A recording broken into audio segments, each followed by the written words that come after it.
네, 오늘은 계시록 66번째 시간입니다. 호리병 심판 두 번째 시간입니다. 말씀은 계시록 16장 7절에서부터 12절까지 오늘 공부하도록 하겠습니다. 이 일곱 호리병의 이 심판, 이 재앙은 대환란의 마지막 때에 부어지는 재앙들입니다. 계시록 8장에서는 일곱 천사들의 재앙이 있었죠.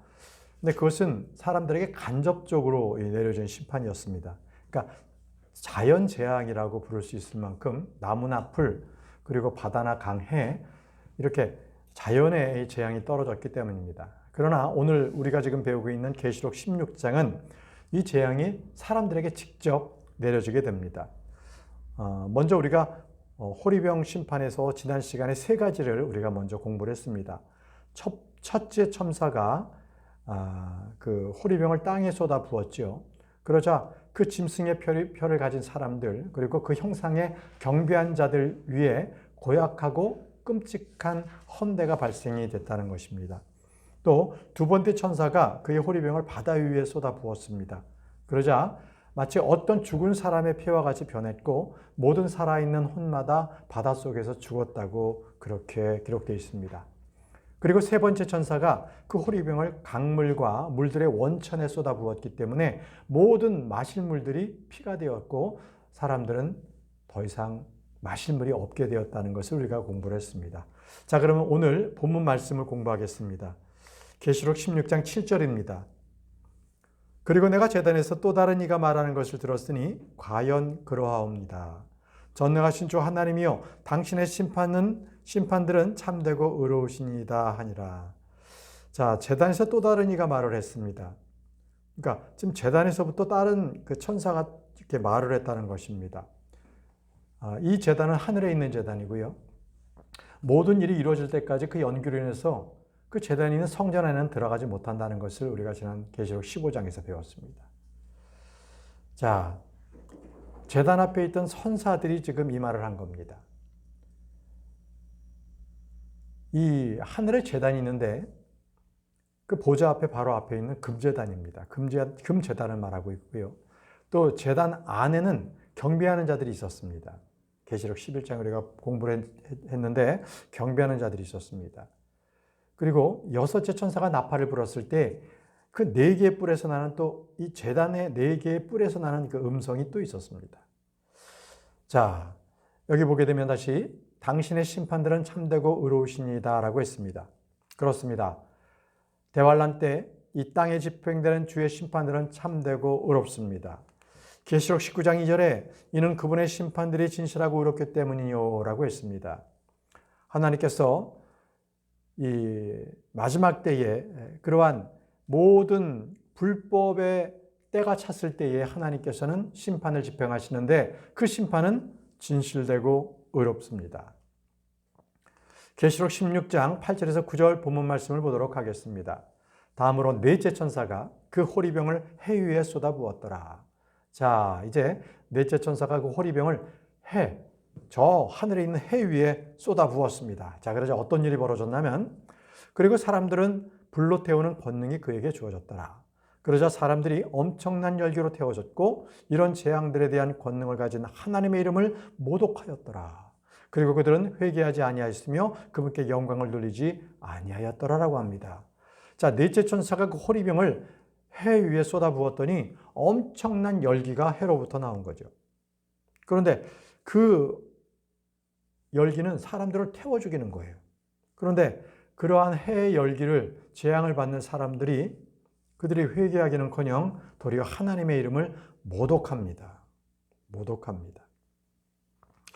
여러분, 넷째 천사가 그 호리병을 해 위에 쏟아 부었다. 이것은 아마 요즘으로 말한다면은 태양계에서 뭔가 변화가 일으켜져서 자외선 폭발이 일어났다. 아니면 오존층이 파괴되었다라고 하면서 많은 과학자들이 그러한 태양의 열기가 쏟아지는 것에 대해서 각종 그러한 이론들과 상황들을 정리해서 발표를 할 거예요. 여러분, 이 대환란 때에 이 태양계가 폭발한다. 그리고 그 햇볕에 사람이 타 죽는다는 것은 결코 이상한 일이 아닙니다. 이미 하나님께서는 이 태양의 빛이 7배로 변한다는 것, 천년왕국 때 그렇게 변한다는 것을 이미 우리에게 말씀해 주셨습니다. 이사야 30장 26절에서 27절 말씀을 보도록 하겠습니다. 이뿐만 아니라 주께서 자신의 백성의 찢어진 곳을 싸매시고 그들의 메맞은 상처를 치유하는 날에 달빛이 햇빛같이 될 것이요 햇빛은 7배가 되리니 7일 동안의 빛과 같이 되리라. 자, 이 말씀은 바로 천년왕국 때 달빛이 해빛과 같이 이렇게 밝아진다는 것이고 햇빛은 7배가 된다는 거예요. 그러니까 7일 동안에 쏟아붓는 그 빛의 양이 하루 동안의 햇빛이라는 겁니다. 그러나 이때는 사람이 죽지 않아요. 도리어 많은 열매를 맺는 그러한 일들이 발생되는 거죠. 자, 천년왕국 때는 사람들에게 태양광이 너무 열기가 뜨거우니 피하시오 이런 이야기 할 필요가 없어요. 죄인들은 이미 그 태양광으로 인해서 죽었지만 예수 그리스도를 믿는 자들은 도리어 그 태양광에 그 7배나 밝은 태양광 속에서도 죽지 않는다는 거예요. 그렇다면 이미 넷째 천사가 해 위에 그러한 뜨거운 열기가 내려붙도록 금호리병을 갖다 부었다면 그것은 분명 재앙인 게 분명합니다. 믿지 않는 자들에 대한 심판이 이루어지는 것입니다. 여러분, 만약에 이렇게 대재앙이 있을 때 짐승을 믿는 사람들, 짐승을 따르는 자들은 어떨 것 같습니까? 그들은 짐승이 뭔가가 되는 것처럼 짐승이 뭔가 우상이 말도 하고 하니까 거기에 생명도 있고 완전히 그와 같은 자가 없을 것이라고 그들은 떠들어댔죠. 그러나 막상 하나님께서 심판을 내리시자 그 짐승은 아무것도 할 수가 없었습니다. 마치 출애굽 때에 파라오에게 그러한 술사들이 있었습니다. 마술사들이 있었는데 그들 이름이 얀네와 암브레였습니다. 그들 역시도 10가지 재앙을 쏟아부을 때 어떠한 한 가지도 막아낼 수가 없었습니다. 여러분, 대환란 때 용이나 짐승이나 거짓 예언자도 하나님의 재앙 앞에서는 속수무책입니다. 그저 사람들을 속이는 데만 능통했지 결코 그들에게 도움을 주지는 못한다는 것입니다. 이것이 바로 우상숭배의 그러한 민낯이에요. 아무것도 얻을 수 없다. 우리 주님께서는 태양과 같이 밝으신 분이십니다. 그분은 의의 태양이십니다. 구원받은 사람은 주님께로 나와서 그 빛 가운데 살게 될 것이고 구원받지 못한 자들은 그 빛 가운데 죽게 될 것입니다. 요나는 말이죠. 그가 강한 햇빛으로 인해서 그가 죽기를 구했습니다. 얼마나 사람들에게 그 태양의 열기가 고통스러웠는지 바로 그 요나는 강한 햇빛으로 주님께 죽기를 열망했어요. 요나서 4장 8절에 이윽고 해가 떠올랐을 때 이러한 일이 있었으니 하나님께서 강렬한 동풍을 예비하셨더라. 그런즉 해가 요나의 머리를 내리쬐었더니 그가 탈진하여 스스로 죽기를 염원하며 말씀드리기를 제게는 죽는 것이 사는 것보다 더 낫나이다 하였더라. 강한 햇빛이 자기에게 내려지니까 그 쬐는 빛에 못 이겨서 탈진해서 자기가 죽고 싶다라고 하나님께 말씀을 드린 거예요. 근데 여러분, 대환란 때 이 뜨거운 해의 열기가 그들에게 내리쬐었을 때 그들이 어떻게 됐을 거예요? 어떻게 됐을 것이라고 생각합니까? 그들의 반응이 무엇이었습니까? 그들은 하나님을 모독하는 데에 전념을 다했어요. 계시록 16장 9절 다시 그 본문 말씀을 보시면 사람들이 엄청난 열기로 태워졌고 이런 재앙들에 대한 권능을 가신 하나님의 이름을 모독하였더라. 하나님의 이름을 모독한 거예요. 그분께 영광을 돌리지도 않았습니다. 이것이 바로 죄인들의 본성입니다. 심판이나 재앙으로서는 죄인들의 마음을 회심시키지 못한다는 것입니다. 지옥으로 빠져있는, 지옥에서 불타오르는 그곳에 자기가 구더기가 되어서 그래서 뜨겁게 거기에서 목마르고 그 타는 그 고통 속에 있으면서도 그들은 전혀 회개하지 않는다는 거예요. 지옥에서도 회개하지 않습니다. 그들도 지옥에서 하나님을 모독하죠.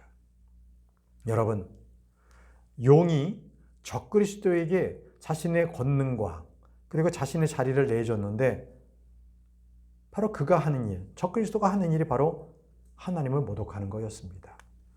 계시록 13장 6절에 그리고 그가 하나님을 대적하는 신성모독으로 자기 입을 벌렸으니 그분의 이름과 그분의 성막과 하늘에 거하는 자들을 어떻게 했다고요? 모독하는 것이 바로 그 짐승의 역할이었습니다. 그래서 이 짐승을 따르는 짐승에게 경배하고 짐승의 표를 받은 자들도 회개하지 않고 하나님을 모독하는 일에 그들이 합심합니다. 계시록 16장 11절 말씀 보시면 자신의 아픔들과 자신의 헌대들로 인하여 하늘의 하나님을 모독하였으며 자신들의 행실들을 회개하지 아니하였더라. 이게 바로 죄인들의 습성입니다. 결코 그들에게 닥친 그 모든 재앙 가운데 그 심판에서도 하나님을 모독합니다. 자기의 죄를 회개하지 않는다는 것입니다. 그 주님께서는요, 공생의 기간 동안에 주님의 이적과 표적을 보고도 회개하지 않는 그 도시들, 그 사람들을 향해서 주님께서는 꾸짖었습니다. 주님께서 이렇게 말씀하셨죠. 누가복음 13장 3절 말씀에 내가 너희에게 이르노니 아니니라. 그러나 너희가 회개하지 아니하면 너희도 모두 이와 같이 멸망하리라. 회개하지 않으면 멸망한다는 거예요. 하나님으로부터 각종 이적과 표적을 받았다 할지라도 믿음이 생기는 게 아니에요. 믿음은 오직 말씀을 들음에 의해서 믿음이 나옵니다. 보는 것으로 인해서, 이적으로 인해서, 죽은 사람이 살아나는 것으로 인해서 그들은 결코 예수 그리스도를 믿지 않습니다. 여러분, 교회가 회개하지 않으면 주님께서는 그 등잔대를 옮기신다고 하셨습니다. 티아티라 교회에게는 음행을 회개하지 않는다면 그들을 대환란 가운데 던진다고 계시록 2장 21절 22절에서 말씀하셨어요. 예, 회개하지 않는다면 재앙을 당하고 심판을 받게 되어 있습니다. 다음 본 말씀으로 넘어가겠습니다. 계시록 16장 10절 말씀입니다. 다음으로 다섯째 천사가 그의 호리병을 그 짐승의 자리 위에 쏟아 부었더라. 자, 다섯째 천사가 그 짐승의 자리라는 곳에 그 호리병을 쏟아 부었습니다. 그러자 어떤 일이 발생했느냐? 그러자 그 왕국이 어둠으로 가득하였더라. 짐승의 왕국이 어둠으로 가득하게 되었습니다. 그리고 그들은 아픔으로 인하여 자신들의 열을 깨물었고라고 말씀하십니다. 호리병을 그 짐승의 자리에 쏟아부었다. 그럼 여기서 말하는 그 짐승의 자리는 어디에 있습니까? 주님께서는 이미 페르가모스 교회가 있는 곳이 사탄의 자리가 있는 곳이라고 말씀하셨고 바로 그곳에서 안티파스가 신실한 순교자가 되어 죽었다고 말씀하셨습니다. 계시록 2장 13절 말씀을 보십시오. 계시록 2장 13절. 나는 너희 행위들과 내가 거하는 것 바로 사탄의 자리가 있는 곳을 아노라. 그런즉 너는 나의 이름을 굳게 붙들고 있으며 나의 믿음을 부인하지 않았으니 바로 안티파스가 나의 신실한 순교자가 된 그날들에 그리하였도다. 그는 너희 가운데 사탄이 거하는 곳에서 살해당한 자라라고 말씀하셨습니다. 자, 안티파스가 죽은 곳, 바로 티아티라 교회가 있었던 바로 그곳, 그것을 주님께서는 사탄의 자리가 있는 곳이라고 말씀을 하셨습니다. 페르가모스 교회가 있는 곳, 페르가모스. 이 페르가모스 교회는 지금의 트루키에의 그 유적이 있습니다. 그러나 우리가 예언적으로 볼 때 이 짐승의 자리는, 이 사탄의 자리는 바로 로마 카톨릭입니다. 로마 카톨릭. 바로 거짓 예언자는 대환란 때 짐승의 이 교황의 지위를 가질 것입니다. 거짓 예언자가 사람들을 종교적으로 다 홀릴 거예요. 그래서 바티칸에 있는 그 교황은 자기의 자리를 예루살렘으로 옮겨서 그래서 거기서 짐승을 위해서 짐승을 경배하게 할 것입니다. 이때 유대인들은 모두 그것을 피하거나 또는 죽임을 당했거나, 그래서 42개월 동안 이 예루살렘은 이방인들이 짓밟을 때, 바로 그때입니다. 그래서 그들을 향해서 두 증인은 권능과 표적을 행하면서 그들에게 예언을 했습니다. 두 증인은 죽임을 당했지만 3일 후에 다시 일으켜져서 하늘로 들림을 받죠. 이때 환난 성도들도 하늘로 옮겨집니다. 그리고 이 땅은 짐승의 왕국으로서 어둠이 가득하게 되는 것입니다. 어둠이 가득하게 되었다. 그러자 그의 왕국이 어둠으로 가득하였더라라고 말씀하십니다. 언제 또 이런 일이 있었습니까? 세상 왕국이 어두워졌을 때, 바로 이집트였습니다. 주님께서 이스라엘 백성들을 이집트로부터 구해내실 때에 바로 이집트를 어둠의 재앙으로 치셨습니다. 얼마나 어두웠던지 그 어둠이 감촉으로 만져질 정도라고 했었습니다.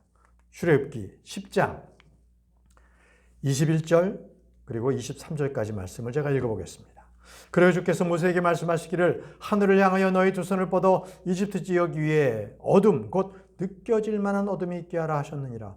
어둠이 얼마나 어두웠으면 그것이 느껴질 정도로 그 어둠이 짙었다는 겁니다. 그러자 모세가 하늘을 향하여 자기 손을 앞으로 뻗었으니 짙은 흑암이 3일 동안 이집트 전역에 있었더라. 그들이 서로 보지 못하고 아무도 자기 처소에서 3일 동안 일어나지도 못하였더라. 그러나 모든 이스라엘 자녀들은 그들의 거주지들에 빛이 있었더라.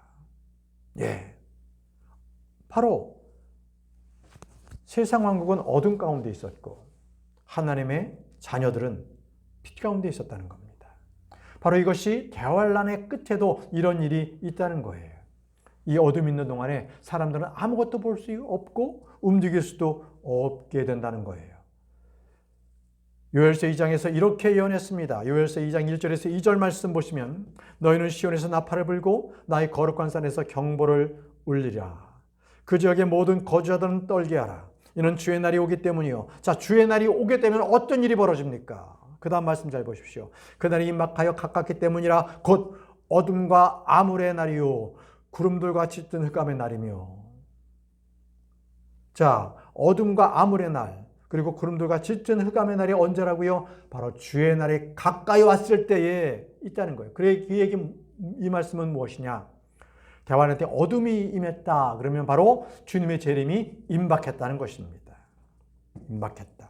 바로 대환란 때 주님께서 심판으로 해서 어두워질 때 주님께서 다시 온다는 거예요. 마가복음 13장 24절에 주님께서 말씀하셨습니다. 그러나 그날들에는 그 환난 후에 해가 어두워질 것이요 달이 그녀의 빛을 내지 않을 것이요.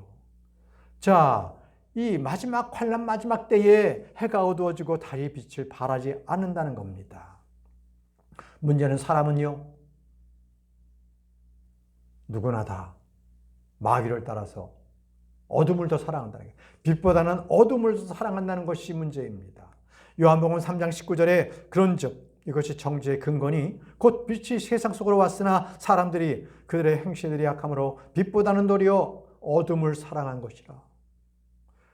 빛 대신 예수 그리스도보다는 어둠, 사탄을 숭배하고 사탄을 쫓는 사악한 자들, 그것이 바로 죄인인 상태입니다. 여러분, 왜 이 땅이 어둠의 왕국이 됩니까? 마지막 때에. 그것은 바로 이 공중에 있던 그러한 사탄이 땅으로 떨어졌기 때문에 그렇습니다. 땅에 떨어집니다. 자, 우리가 이미 공부했지만 5째 나팔이 불었을 때에 하늘에서 한 별이 떨어지는 것을 사도 요한이 기록했어요. 계시록 9장 1절에 다음으로 5째 천사가 나팔을 울렸더니 내가 하늘로부터 땅으로 떨어지는 별 하나를 보았도다라고 합니다. 자, 별 하나가 떨어졌어요. 이 별 하나는 특별합니다. 의미가 있습니다. 그것은 사탄이었습니다. 이것은 계시록 12장 7절에서 9절에 바로 사탄이 하늘에서 쫓겨나는 것과 연관이 되어 있는 겁니다. 계시록 12장 7절에서 9절 말씀. 그리고 하늘에 전쟁이 있었더라. 미카엘과 그의 천사들이 그 용을 대적하여 싸웠고 그 용과 그의 천사들도 싸웠는데 승리하지 못하였더라. 그들의 처소도 더 이상 하늘에서 발견되지 아니하였더라. 그래야 거대한 용이 쫓겨났으니 마귀라고도 불리는 사탄이라고도 불리는 그 옛뱀 곧 온 세상을 속이는 자가 어디로? 그가 땅으로 쫓겨났고 그의 천사들도 그와 함께 쫓겨났더라. 더 이상 공중에서 그들은 있을 수가 없었어요. 미카엘과 그의 천사들에 의해서 그들은 싸움에서 패했기 때문에 땅으로 쫓겨난 것입니다. 그때 사탄이 땅으로 떨어지는 것을 어떤 한 별이 떨어진 것으로 그렇게 주님께서 말씀을 하신 거죠. 이제 사탄이 하늘에서 땅에 떨어지고 나면 사탄은 자신의 권능을 누구에게 주느냐? 적그리스도, 그러니까 그 짐승에게 넘겨줍니다. 그리고 나서 그 사탄이 있던 자리, 그 보좌는 그들의 왕국은 하나님으로부터 진노를 받게 되는 겁니다. 그때 사람들은 천사들이 계속 공중에서 사탄을 경배하지 마라, 사탄의 이 표를 받지, 짐승의 표를 받지 마라 이렇게 했는데도 그들은 그 말을 주의 깊게 듣지 않고 누가 이 짐승처럼 위대할 수가 있겠느냐, 누가 그와 전쟁하겠느냐라고 하면서 사탄과 그 짐승을 따라 그들을 경배합니다. 근데 마지막 때에 그 하나님의 진노로 말미암아 그 따르는 자 모두가 다 아픔으로 인해서 자기 혀를 깨무는 그런 상태까지 됩니다. 다시 본문 말씀 보시면 그 왕국의 어둠으로 가득하였더라. 그리고 그들은 아픔으로 인하여 자신들의 혀를 깨물었고라고 합니다. 아픔으로 인해서 자신들의 혀를 깨물었다. 얼마나 고통이 심한지 자기의 혀를 깨물면서 그 고통을 참는 겁니다. 어쩌면 그 당시에는 이젠 물이 더 이상 없기 때문에 자기 피를 물로서 마실 수도 있겠죠. 깨물어서. 자, 그 왕국이 어둠으로 가득하였다고 합니다. 어둠으로 가득했다. 예언의 성취입니다. 어둠이 임한 뒤에는 주님의 재림이 바로 임하게 됩니다. 이사야 60장 2절에서 3절 말씀, 이사야 60장 2절에서 3절 말씀입니다. 이는 보라, 어둠이 땅을 덮고 지독한 어둠이 백성을 덮을 것이기 때문이라. 그러나 주가 너희 위로 떠오를 것이요 그의 영광이 너희 위로 보이리라. 그리하여 이방들이 너희 빛으로, 왕들이 너희의 떠오르는 광명으로 나오리라고 말씀하십니다. 땅이 아주 지독한 어둠으로 덮일 때에 주님께서 바로 우리 위로 나타나신다는 겁니다. 예언자 나움도 이렇게 기록합니다. 나움 1장 6절에서 8절 말씀입니다. 나움 1장 6절에서 8절. 누가 그분의 격려 앞에 설 수 있겠느냐? 그래 누가 그분의 분노의 맹렬한 가운데 거할 수 있겠느냐? 그분의 노여임이 불처럼 쏟아 부어졌으니 바위들이 그분으로 말미암아 무너져 내리는도다. 주께서는 선하시며 공경의 날에 강한 요새시도다. 그리고 그분께서는 그분을 신뢰한 자들을 아시는도다. 그러나 그분께서 범람하는 홍수로 그것의 처소를 완전히 끝내시리니 어둠이 그 원수들을 추격하리라라고 했습니다. 자, 말씀 잘 보십시오. 그분의 경노, 그분의 격분, 그분의 분노, 그분의 노여움이 이 땅 가운데 쏟아져 내립니다. 주께서는 선하시고 공경의 날에 강한 요새십니다. 그분께 피해야 되는 거예요. 그러나 끝까지 주님을 따르지 않는 자들은 그 어둠이 그 원수들을 추격한다고 했습니다. 이것을 주님께서는 말씀하셨어요. 이미 말씀하셨는데 마가복음 13장 24절에서 26절에 어두워진 이후에 주님께서 이 땅에 재림하실 것을 이미 말씀하셨어요. 마가복음 13장 24절에서 26절에 그러나 그날들에는 그 환난 후에 해가 어두워질 것이요 달이 그녀의 빛을 내지 않을 것이요 하늘의 별들이 떨어질 것이요 하늘에 있는 권능들이 흔들릴 것이라. 그리고 그때 그들은 인자가 대단한 권능과 영광과 함께 큰 하늘 가운데 오는 것을 보리라 라고 말씀하셨습니다.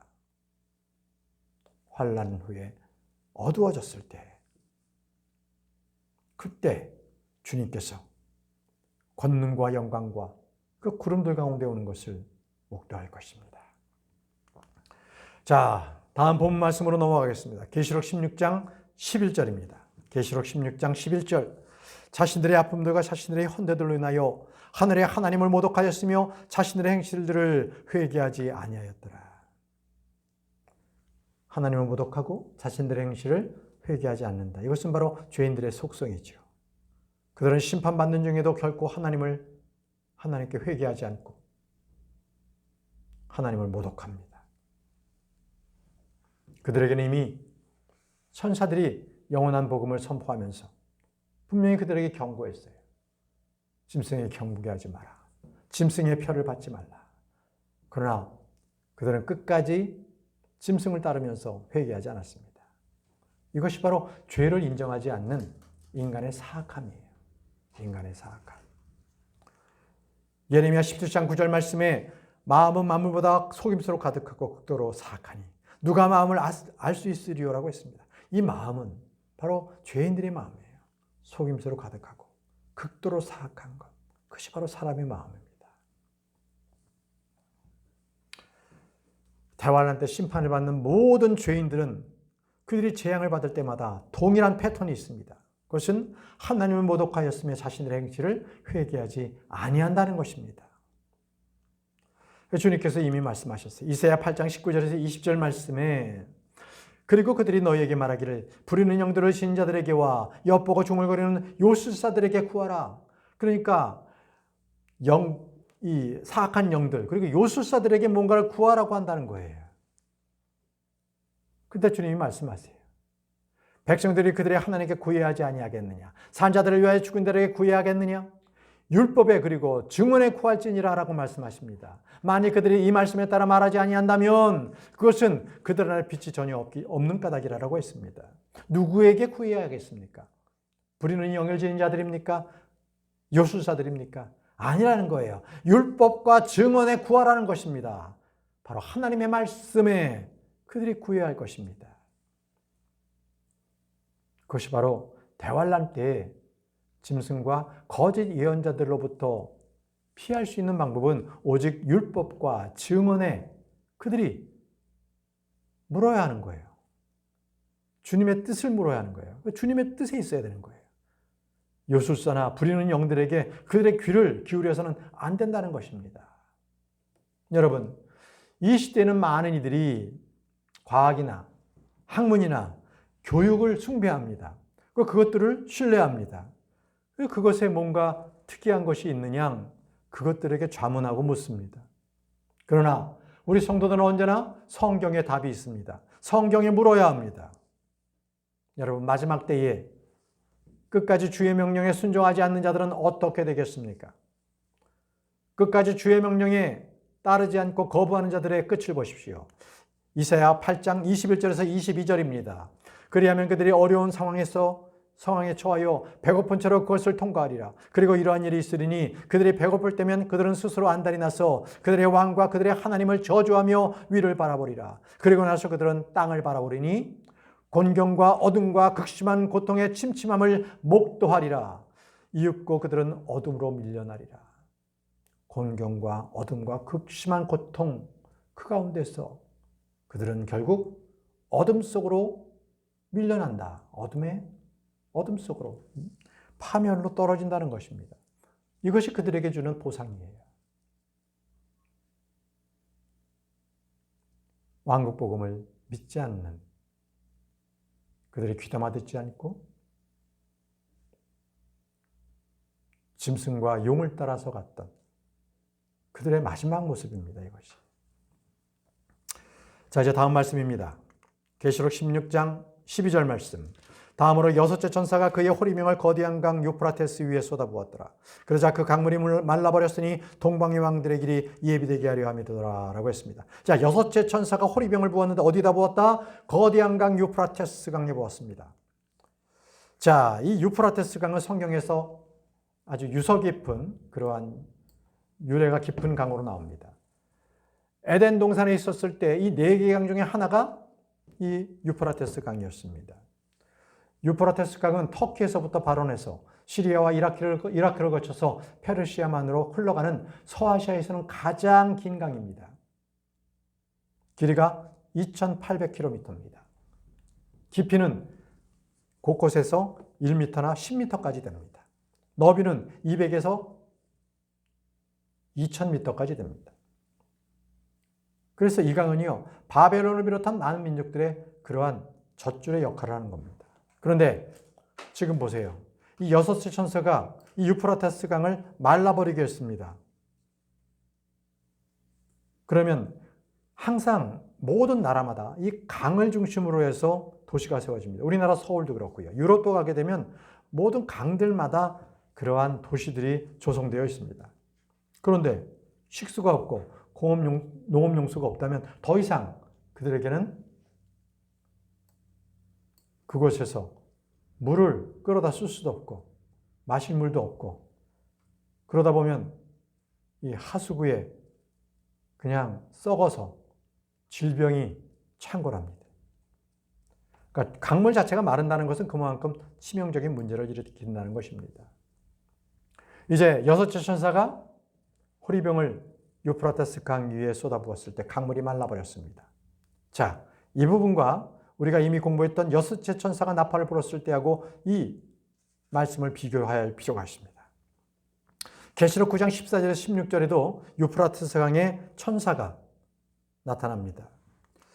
계시록 9장 14절에서 16절 말씀입니다. 그 나팔을 가진 여섯째 천사가에게 말하기를 거대한 강 유프라테스 안에 묶여있는 4명의 천사들을 풀어놓으라 하였더라. 그래야 그 4명의 천사들이 풀려났는데 그들은 사람들의 3분의 1을 살해하도록 어떤 해와 어떤 달과 어떤 날과 어떤 시각을 위하여 예비된 자들이었더라. 그리고 기병대의 수는 2억이었으니 내가 그들의 수를 들었도다. 여러분, 이 유프라테스 강에서 똑같은 지금 재앙이 떨어진 겁니다. 그런데 이 여섯째 천사가 나팔을 불었어요. 나팔 재앙이죠. 이때는 유프라테스 강이 물이 마르진 않았습니다. 그래서 도리어 여기에서는 거기에 묶여둔 4명의 천사가 풀려나면서 3분의 1을 죽이도록 예비된 자들이었습니다. 또 그들의 기병대 수가 2억이라고 되어 있습니다. 2억. 근데 이 2억 명은 사람이 아니라 초자연적인 존재라고 바로 그 다음 절에 나옵니다. 보시죠. 계시록 9장 17절에서 18절. 그리고 그와 같이 내가 현식 한가운데 말들을 보았는데 불의 흉갑들과 자신스와 유황의 흉갑들을 지닌 채 그 말들 위에 탄 자들을 보았도다. 그리고 말들의 머리는 사자들의 머리 같았고 그들의 입에서 불과 연기와 유황이 분출되었더라. 이거는 독특하죠. 말이 말머리가 아니라 사자들의 머리 같다는 거예요. 그리고 그 사자 같은 머리에서 입에서 불과 유황과 연기가 분출되었다고 합니다. 그래서 그걸로 인해서 사람들이 죽임을 당한다는 거예요. 이어지는 말씀도 보게 되면 그 꼬리들은 뱀의 머리들 같았다는 거예요. 꼬리가. 이거는 일반적인 말이 아니죠. 초자연적인 거였습니다.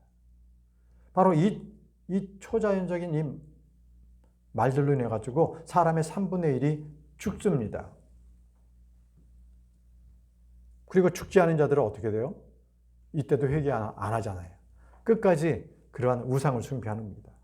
계시록 9장 20절 말씀에 그리고 이런 재앙들에 죽임을 당하지 않고 남은 사람들이 여전히 자신들의 손의 행위들을 회개하지 아니하였더라. 아무리 초자연적인 그러한 것들이 나타나서 사람을 죽인다 할지라도 그들은 자기들의 죄를 회개하지 않는다는 거예요. 회개하지 않습니다. 여기서 중요한 것은 이 금호리병을 가진 6번째 천사가 그 호리병을 유프라테스 강 위에 부었을 때 강물이 말라버렸잖아요.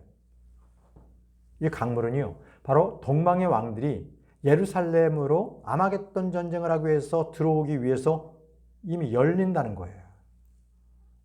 열린다는 거예요. 그래서 아마겟돈 전쟁이 일어났을 때 그들은 마치 거대한 포도즙 틀 속에 갇혀 있는 것, 그리고 주님께서 그들을 완전히 짓밟으시는 것, 바로 그것이 아마겟돈 전쟁이에요. 그들이 강을 건너게 하기 위해서 이 유프라테스 강의 모든 물을 말라버리게 합니다. 말라버리게 하는 거예요. 그래서 그때 모든 이 군사들이 그 땅을 마른 땅으로 건너요. 출애굽했던 이스라엘 백성들이 홍해를 마른 땅으로 걷는 것처럼 똑같이. 그런데 다른 게 있어요. 이 거대한 강 유프라테스 강을 마른 땅을 건넌 바로 그들은 구원이 아니라 멸망의 길로 가는 거예요. 멸망의 길입니다. 예루살렘을 중심으로 해가지고 완전히 아마겟돈 전쟁을 하는 바로 그 지역에서 그들은 완전히 다 포도즙 속에 담긴 포도알처럼 산산이 찢겨지고 밟혀서 피를 흘리게 되는 겁니다. 그래서 주님께서는요, 또한 이 마른 땅을 통해서 자신들의 백성을 또 데려오십니다. 우리 주님께서 그러신 분이에요. 주님께서는 이 마른 땅을 통해서 자기 백성을 다시 예루살렘으로 데려오십니다. 오늘 마지막 말씀입니다. 이사야 11장 15절에서 16절 말씀 보세요. 이사야 11장 15절에서 16절 말씀. 그리고 주가 이집트 바다에 있는 돛을 완전히 멸하리라. 그리하여 그가 그 막강한 바람으로 자기 손을 강 위에서 흔들 것이요 그것들을 쳐서 7 물줄기로 나누어 사람들이 신발을 적시지 않고 건너가게 하리라. 그리고 그의 백성 가운데 남은 자들 곧 남겨질 자들에게 아시아로부터 대로가 생기리. 이 대로가 뭐예요? 킹스 하이웨이예요. 왕의 대로입니다. 왕의 대로. 아시죠? 이스라엘 백성들이 출애굽했을 때 그 왕의 대로대로 그렇게 갔지 않습니까? 우리 주님께서 다시 재림하실 때에도 바로 그 왕의 대로를 따라서 예루살렘 동쪽 문을 통과해서 예루살렘 보좌에 앉으신다는 거예요. 그것은 마치 이스라엘의 이집트 지역에서 올라온 그날에 이스라엘에게 있었던 것 같은 일이라고 했습니다. 그렇습니다. 대환란 때 주님께서 마지막 때에 자신의 백성들을 이 유프라테스 강을 마른 땅으로 건너서 저 시리아로부터 사람들을 자기 남은 자들을 데려온다는 거예요. 남은 자들의 귀환이 있다는 겁니다. 예, 주님께서는 이렇게 우리에게 계시의 말씀을 통하여서 앞으로 있을 일들을 분명하게 알게 해주셨습니다.